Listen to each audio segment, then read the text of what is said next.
Hello, everyone. All right, what are we on? Official lesson number 2, virtual.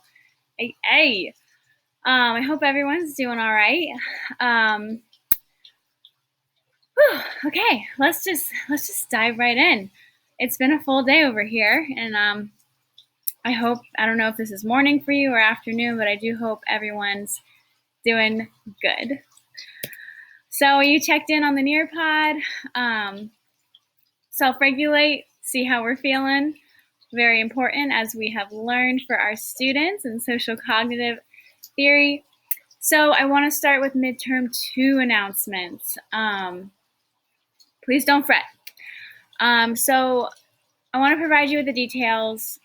It is going to be due April 10th. So you've got time, and even if you don't have time, you will email me and let me know, and we will work it out, because that's our plan these days. So here are some really good documents for you to look at. So this is your independent midterm number 2. And what you're going to do is read through it. It says you've been selected to promote motivated, meaningful learners in your middle or high school. So take that with a grain of salt. The teacher PD, yes, like it's supposed to help teachers. That's what the main point is. You want to help teachers learn about all of these factors that we've been talking about, and those factors specifically are highlighted in blue here. So the cognitive theory, information processing, behavioral and social cognitive theory, and then motivational and emotional, which is the last 2 lessons right now. 6 aspects total. And what you're going to do with this one is just discuss and evaluate 2 aspects of each of those theories. So it's a little different than the last one where you had to cover everything because you had 4 people. So this one, you are picking and choosing 2 aspects of each of those theories, and you are applying this information and discussing how educators can use these learning theories together. So I highlighted the word together. We discussed critical thinking. Remember, your midterm 1 products were completely beautiful and gorgeous, but they were pretty much a regurgitation of the text as well.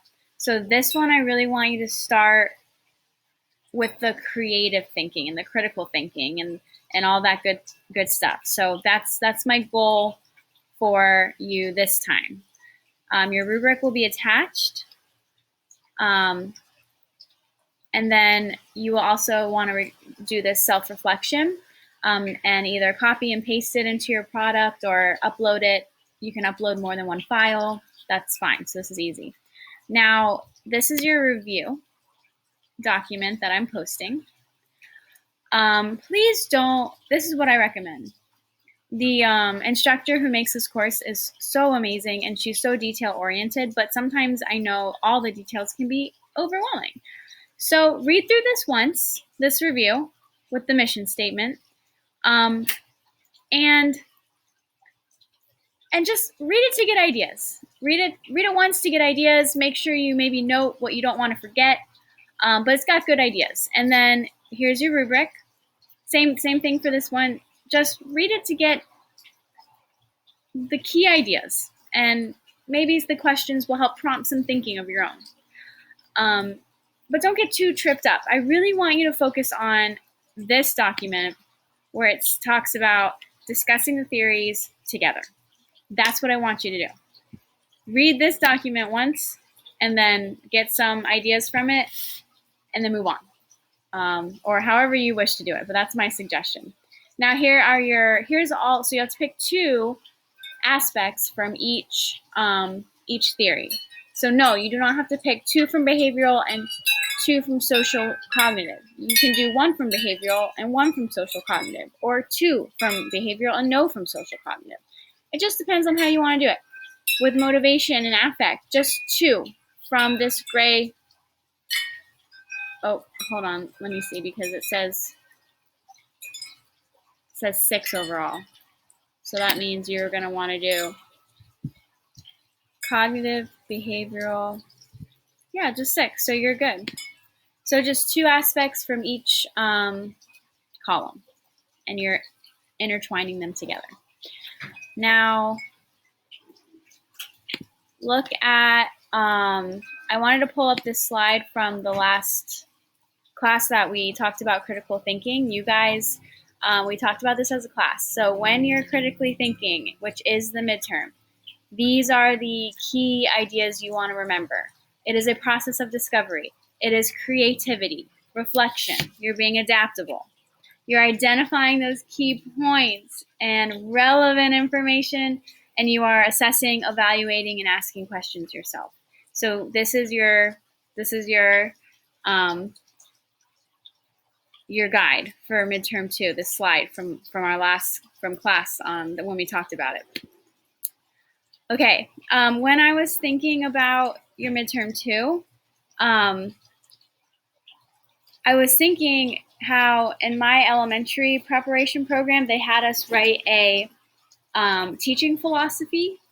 And just as one idea, you could draft your teaching philosophy, your why you became a teacher, and what your ideals are as an educator. That will literally help you when you go into interviews. You will know what things resonate with you, what things you're going to implement in your class, because you've already been working on your philosophy. So you could take 2 aspects from each of those domains or more, if it is now applying to your real life, and write a teaching philosophy that implements all these things. And you'll have citations and it'll be research-based. That's one idea that incorporates them all together. So just giving you options here. And then maybe moving forward for the final, maybe you can just insert that content and build on that teaching philosophy. I just thought it was a cool idea. And then I just want us to look at our schedule. So you'll see that we are on motivation and affect right now, and we'll continue that next class. And then your midterm starts April 2nd, and I'm giving you the whole week, and you actually get more than a week, so check it out. So if we look at the calendar, I know today for you is probably around March 26th. Yeah, motivation today. And then we do emotions this week. And then starting April 2nd, you have time to do the midterm. And then April 7th, time to do the midterm. And then we're going to have a class on April 9th. We're going to start up content again, but your midterm isn't due until April 10th at midnight. So you got lots of time. I think it should be good. I'm hoping it'll be good. All right, so that's that. Oh, no, sorry. Okay, and then on those midterm days, I'll probably post a Nearpod, maybe checking in, and I'll also be in the course room during our regular class times to answer questions that are probably going to pop up for you, clarifying things, and then, yeah, you'll just have time to do that midterm. And we are starting with instructional strategies on April 9th. Okay, that is all the information about your midterm. You can always set up an appointment with me to talk individually as well. All right, so the note catcher is posted online. Please make sure you've at least looked at it so that you know what notes to take during this loaded lesson on motivation. If you can print it out. But if not, don't worry about it. But do take notes. So pause me if you need to. Go get paper and pencil. Please take notes. It helps your brain. We learned this. Did you pause me? All right. So let's go. We left off on social cognitive and behaviorism theory. So we talked about all of these wonderful aspects of these theories and the fact that ultimately it's up to us to promote an environment that supports learners and sets them up for positive learning. So really it's just about the culture that we cultivate and the environment that we're putting kids in. And so today we are talking about motivation in terms of people's basic needs that it takes to be motivated, which is it's just great timing because I feel like in terms of motivation, we are we're gonna need it with these online classes. I tend to do these videos right after I work out, and I feel motivated and ready. And we're gonna learn more about like what it actually takes to motivate people and students. We're going to talk about cognitive and sociocultural factors and these things targets, which are your roadblocks to motivating students, your strategies, basically. So I hate how I have to provide you with the why now.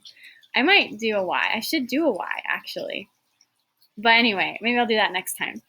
So there are specific elements of motivation theory that will either promote or inhibit your learner's motivation. So that's important to know because we are professionals who do good work and we are well versed in the research because we're professionals. And so I'm just hoping that you're fully engaging on this motivation information right now and how it might be even helpful to you. Take some tips if you need it for your online learning experience. And then just focus on how really individualized motivation is for every single person. It's never a one size fits all thing. And I do want you to focus on that as well today and thinking about your midterm as well. Whew, okay. I gotta take a breath because that was a lot. Okay. So where are we headed today? Talking about how teachers can support students' motivation and then emotional states is next class. So effective teachers have a good grasp of motivation and they understand how to use this theory and this information to maximize learning in the classroom. So you engaged in a do now. I don't know if you've ever asked yourself, what does motivation look like to me? It's a good question to really grapple with, and I hope that you take it seriously when you're doing these questions on the Nearpod. And so there are some specific definitions to motivation. Of course, it initiates, energizes, and directs a student's behavior. It also allows for sustaining that behavior when they're engaging in tasks and activities. And so it's reflected in personal investment. I want to highlight that. If they are not personally invested in a task or an activity, you don't have them motivated. It's also reflective in their cognitive and emotional and behavior engagement in school. So you can see how everything's coming together, all of the things we've talked about so far. And then motivation affects students' learning achievement.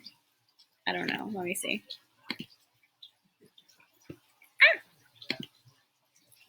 Motivation affects students' learning and achievement.